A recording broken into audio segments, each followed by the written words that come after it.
Good day, everyone. My name is Bianca Stephanie M. VISCA, and I'm the first reporter of Chapter 5, which is Client Acceptance. Client acceptance is the first step on the journey to an opinion.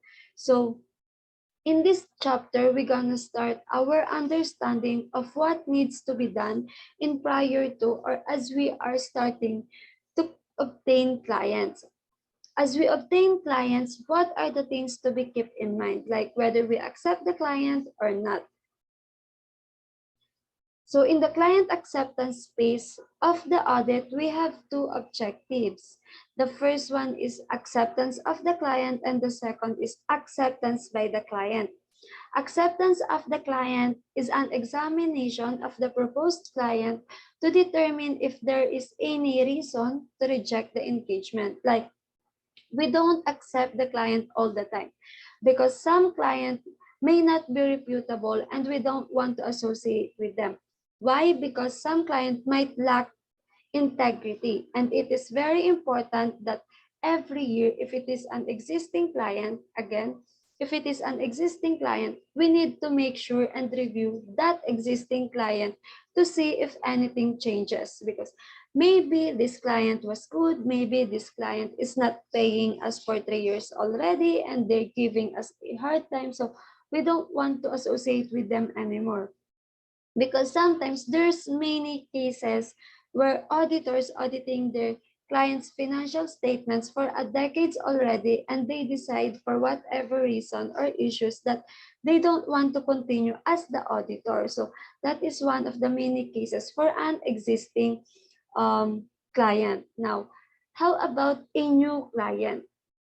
If it is a new client, we need to decide if this client fits our client portfolio, and we also need to consider if do we have the expertise to perform this audit? Does our audit firm have specialists? Maybe this company run a very specific industry, so they're gonna require a very specific specialist. So do we have on our audit team that specialist, or maybe we need an expert on IT? So we need to think about those things, like, am I able to actually do a confident job if I were to accept the client? So that is all under acceptance of the client.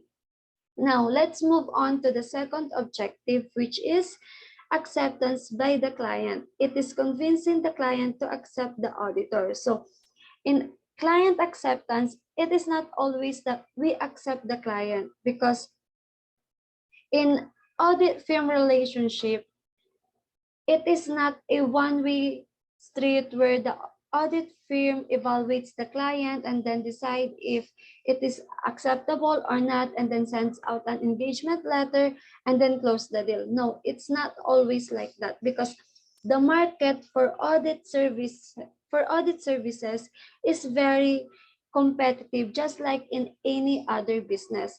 Plus, there are highly desirable client with whom any audit firm would like to have an audit relationship, and that is under acceptance by the client. So after the objectives, we also want to know, or we also want to ask, why is the client looking for an audit?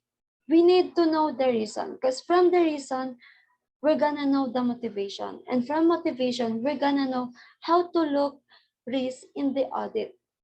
For example, this client is looking for an audit to obtain a bank loan. So we have to be very careful when it comes to ratios, like current ratios, liquidity ratios. Why? Because the bank are looking for those ratios. And now, the key thing or misunderstanding most people have in the client acceptance is that, oh, we're gonna take everybody. We're gonna take all the clients. Well, in the auditing industry, we don't take everybody.